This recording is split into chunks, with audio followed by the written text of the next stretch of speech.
9 सितंबर से 16 सितंबर तक रूसी सेना ने बेलारूस के साथ मिलकर पिछले एक दशक में यूरोप के सबसे बड़े युद्धाभ्यास ज़ैपैड 2021 को अंजाम दिया। 2 लाख सैनिकों के साथ यह वॉर रिहर्सल अमेरिका के लिए एक डायरेक्ट मैसेज है। मैसेज ये कि अगर अमेरिका नाटो के साथ मिलकर रूस के खिलाफ जंगी साजिश रचेगा तो रूस चुप नहीं बैठेगा। उधर यूक्रेन के राष्ट्रपति वी ज़ेलेंस्की ने भी यह डर जाहिर किया है कि रूस के साथ कभी भी जंग छिड़ सकती है। सवाल ये कि आखिर रूस इतना आक्रामक क्यों है, या फिर यह सब उसकी रणनीति का हिस्सा है? पूरी दुनिया में कहां कहां ब्लू वॉर जोन है, यह समझने के लिए देखिए टेली सीरीज का यह एपिसोड लंगर स्मॉल्डरिंग ओशन।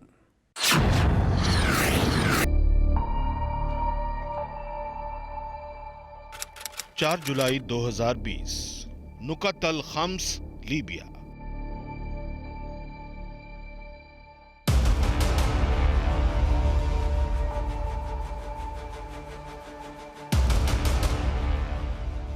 लीबिया के पश्चिमी इलाके नुकत अल खम्स में तुर्की की सेना अल वातिया एयरबेस पर जमा हुई थी। अल वातिया से ही तुर्की लीबिया के गृह युद्ध में अपनी खूनी ऑपरेशंस को अंजाम देता है। लेकिन 4 जुलाई 2020 को अल वातिया में जो हुआ उसकी कल्पना तुर्की ने कभी नहीं की थी।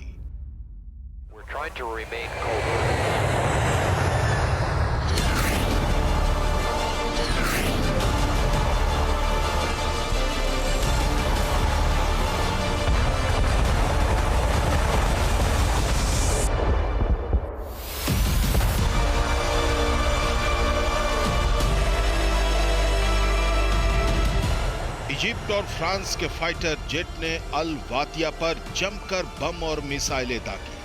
अचानक हुए हमले से तुर्की की पलटन दहल गई। वहां रखे MIM-23 हॉक मिसाइलों के ढेर और कोरल इलेक्ट्रॉनिक वॉरफेयर सिस्टम को हवाई हमला करके फ्रांस ने पूरी तरह तबाह कर दिया। यह साल 2020 में तुर्की पर सबसे बड़ा हमला था। हमले के बाद तुर्की ने जांच बिठाई। तुर्की को यह समझ नहीं आ रहा था आखिर कैसे उसके मिसाइल डिफेंस सिस्टम को हवाई हमले का सिग्नल नहीं मिला। पता चला कि फ्रांस ने यह हवाई हमला राफेल से किया था।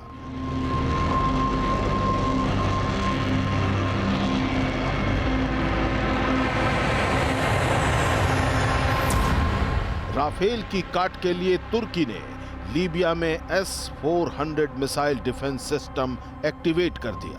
पूरी दुनिया की नजर S-400 वर्सेस राफेल के सुपर हैवीवेट मुकाबले पर टिक गई।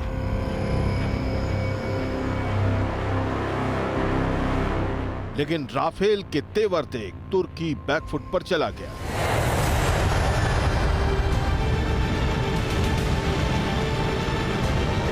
दो नाटो देशों के बीच जंग के हालात यूं ही नहीं बने थे। बारूद भले ही लीबिया की जमीन पर बरसाए गए हो, लेकिन फ्रांस और तुर्की के बीच अदावत का एक अध्याय समंदर भी है।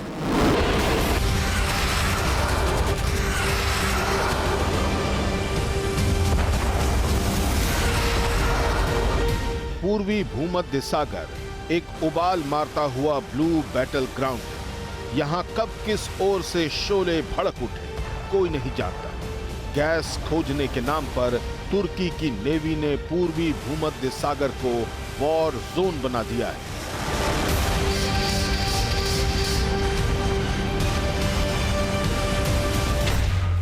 कुछ बरसों पहले भूमध्य सागर में साइप्रस के पास गैस और तेल के अकूत भंडार मिलने के बाद साइप्रस, ग्रीस और इजिप्ट में इन संसाधनों को निकालने के लिए डील हुई। साइप्रस के उत्तरी भाग पर तुर्की की सेना का कब्जा है, जिसे Turkish Republic of North Cyprus भी कहा जाता है।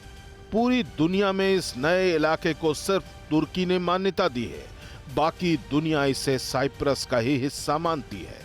तुर्की अपने इस हिस्से के जरिए धौंस देता है कि साइप्रस द्वीप पर मिलने वाले हर प्राकृतिक संसाधन पर उसका भी हक है, और इसलिए तुर्की ने यवूज और फतीह नाम की 2 ड्रिलिंग शिप भूमध्य सागर में लगा दी है। ग्रीस के बार बार मना करने पर भी जब तुर्की नहीं माना तो अगस्त 2020 में ग्रीस की नेवी ने तुर्की के जहाज पर हमला कर दिया। यूनानी नेवी के इस हमले ने तुर्की की नेवी की पोल खोल दी और एर्दोगन के जंगी बेड़े की शान माना जाने वाला वॉरशिप केमाल रीस डैमेज हो गया।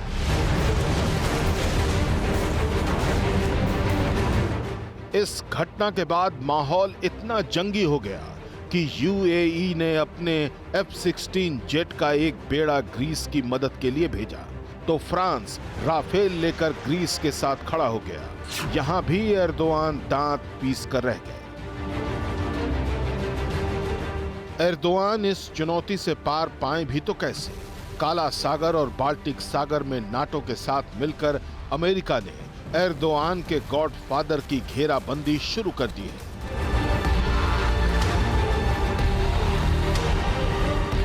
ब्लैक सी में बिल्कुल रूस के बॉर्डर के नजदीक अमेरिका और नाटो कंट्री सी ब्रिज नाम की वॉर रिहर्सल करती है। इस साल अमेरिका ने इसमें यूक्रेन को भी शामिल करके रूस को भड़का दिया। सी ब्रिज 2021 में 32 देशों के लगभग 5000 सैनिक और 32 युद्धपोत शामिल हुए थे। अमेरिका और नेटो नेवी ने पुतिन की चौखट पर जमकर बम बरसाए। पुतिन को खबर मिली कि ब्लैक सी जैसा जमा बड़ा अमेरिका बाल्टिक सागर में खड़ा करने जा रहा है। पुतिन ने एक बड़ा फैसला किया। जुलाई महीने में पुतिन ने रूसी नौसेना को किलर परमाणु पनडुब्बी को बाल्टिक सागर में तैनात कर दिया।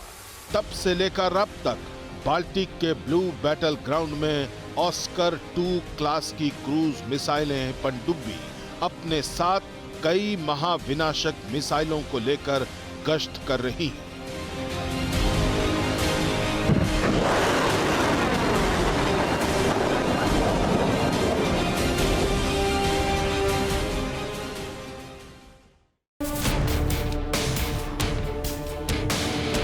परवाह देश की, सोमवार से शुक्रवार रात 10 बजे TV9 भारतवर्ष पर।